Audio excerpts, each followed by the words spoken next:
Hey everybody, this is Ashley Bryant with Worth It Every Time, coming to you today for the news video titled More Than Melanin, in light of, the tragic death of George Floyd and the way that death has magnified the division in our country, when it comes to racism. I figured this would be a great opportunity to create a conversation about that and how it affects the mental health of the Black community, as well as how we can, respond to not only what's happening, but to our own thoughts and emotions. And as always, I always have a scripture or two to go along with the title, with the first one being Psalms 139:14, and that states, "I praise you because I am fearfully and wonderfully made. Your works are wonderful. I know that full well." And I speak that specifically to my Black community, to my brothers and sisters, because in this time it feels as though to be Black, to have the melanin in our skin, almost seems to be a curse now. It's a burden to a lot of people, not wanting to even be outside, just because of the fact that you never know when you might get pulled over by that particular cop and that your life might end that day. And having that fear and that anxiety, all because of the way that my skin is a horrible feeling.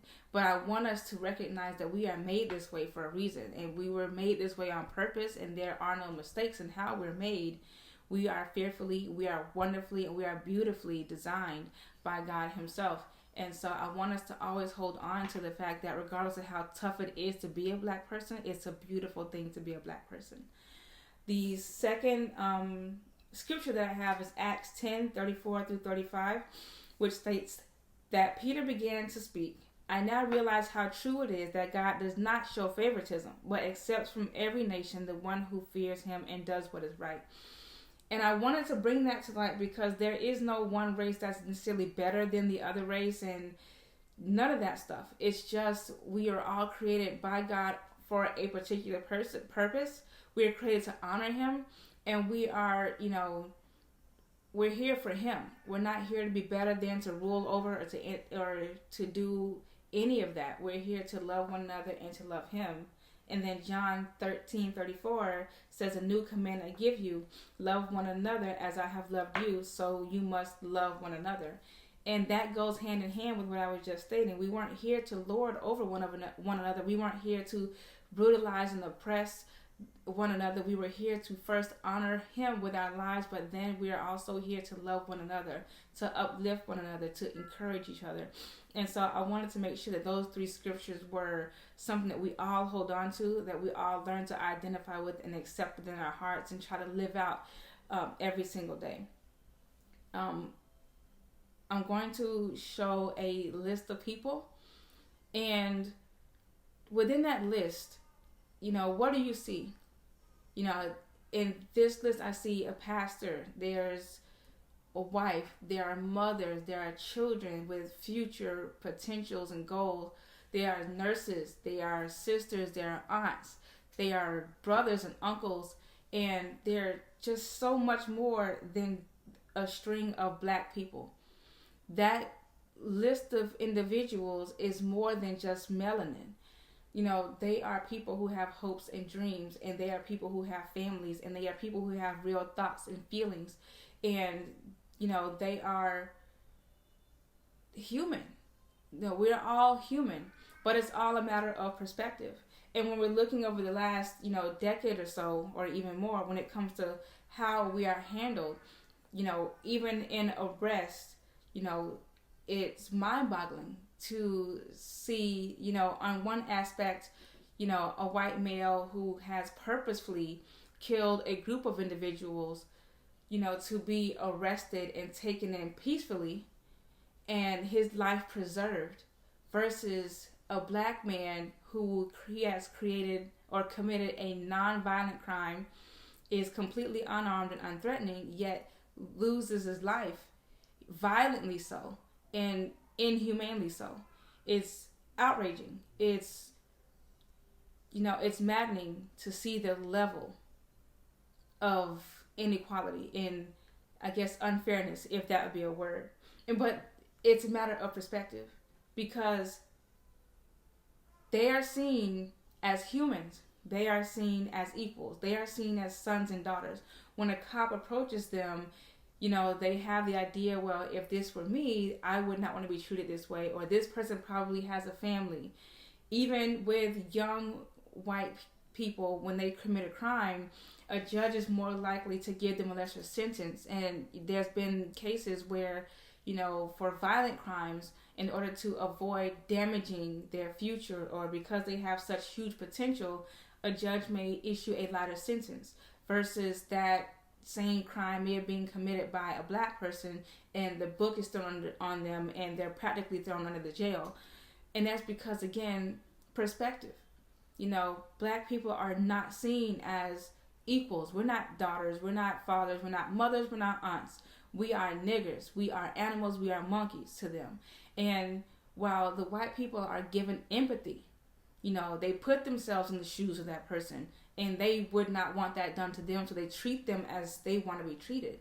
But for black people, for those particular people, there is no love, there's hatred. And worst of all, there's indifference. When you could care less about something, when it doesn't matter to you one way or another, you could care less about what happens to it.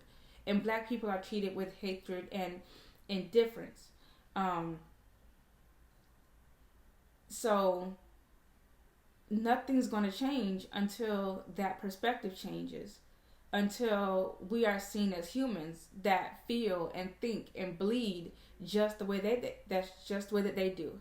And so in order to do that, we have to, kind of recognize that we are the same.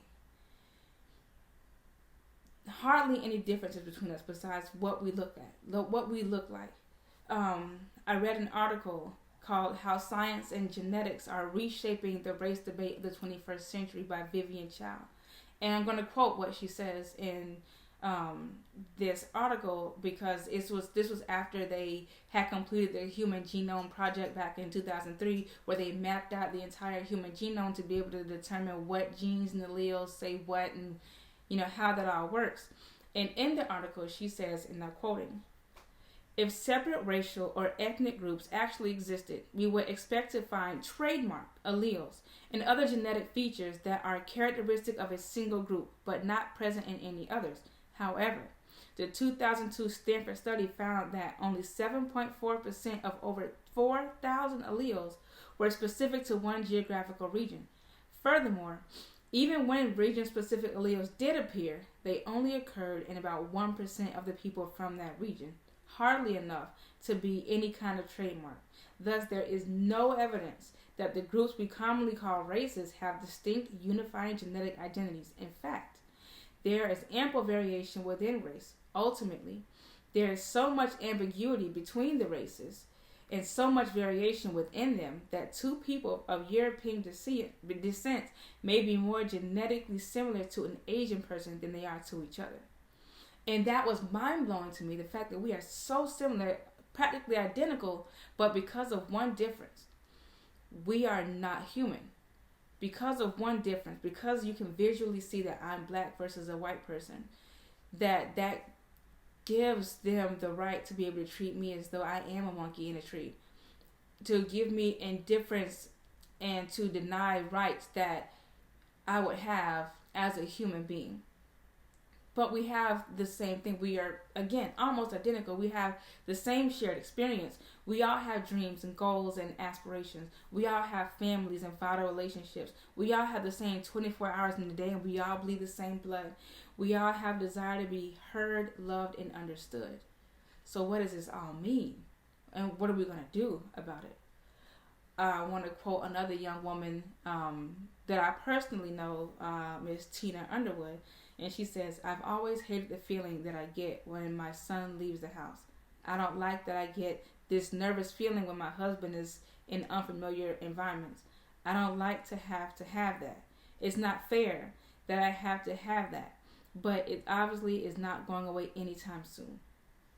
And that speaks to the anger, and it speaks to the anxiety that it is to live as a black person in America, not just today, but 400 years ago. The anxiety of what my skin color, means to the person that's walking down the street and not being able to tell.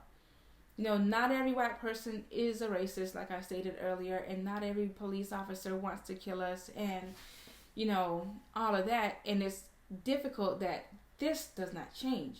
I can't walk out of the door and decide that today I don't want to be black because I want to be treated better. And so I'm going to take my skin off and I'm going to put on another costume and I'm going to walk out the door and I'll be treated differently. I'm going to be seen as black. I am a black woman. My husband's a black man. I have black children. And it's difficult to know that my husband leaves the house in the morning at 4 or 5, 6 o'clock in the morning. And then I have to kind of in the back of my head wonder if I'm going to see him when he gets off work today. If he gets pulled over. Driving down the highway and I see a cop pull over a car that looks like his and wondering, is that him or is he going to die? And this is a thought that goes through the wives and mothers of, millions and fathers, about their son, and having to have a conversation about being compliant and, wearing your skin in a way that doesn't promote you to be killed. And it's a conversation we shouldn't have to have. We shouldn't have to have our kids fear going outside to go play in the yard, and a cop drives by and now my kid is in a body bag and, I have to plan his funeral next week because they didn't like my son and my son looked like he had a gun or whatever the case is. No questions are being asked. No empathy is given. And it's definitely time for a change. But in order for us to facilitate that change, we have to understand what we're up against. These people are taught this way. They were never born to hate us. We're not born to hate each other. They are taught to hate us. They are taught that we are not equal to them. They are taught they're above us and we're down here. They are taught that, it wouldn't matter. The world will not miss them if they're not here. They are taught to treat us with hatred and indifference. So we have to, and this might sound a bit controversial, but hear me out. Accept where we are and accept what is happening. That doesn't mean that we're condoning it. It doesn't mean that we agree with it. It doesn't mean we're going to lie down and just take it. What it means is that we accept that this is where the world is right now.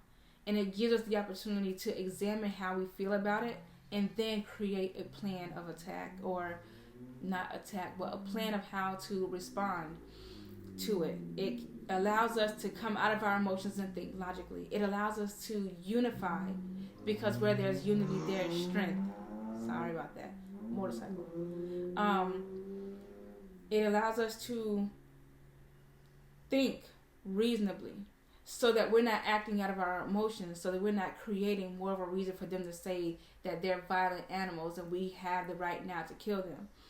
We have to get organized and we have to become productive. The things that we do, the response that we do have, we have to make sure that it's something that makes them see us, because they're not going to give us the freedom to be human, to live our lives to the fullest that we can. We have to be able to, in a sense, take that, take the right to be able to be a human, to be able to go barbecue in a park, to be able to go swimming, to be able to enter an apartment building without being questioned about whether or not we belong there. We have to be able to have a degree and work in a place and not be questioned about our placement there and whether or not we deserve to be there.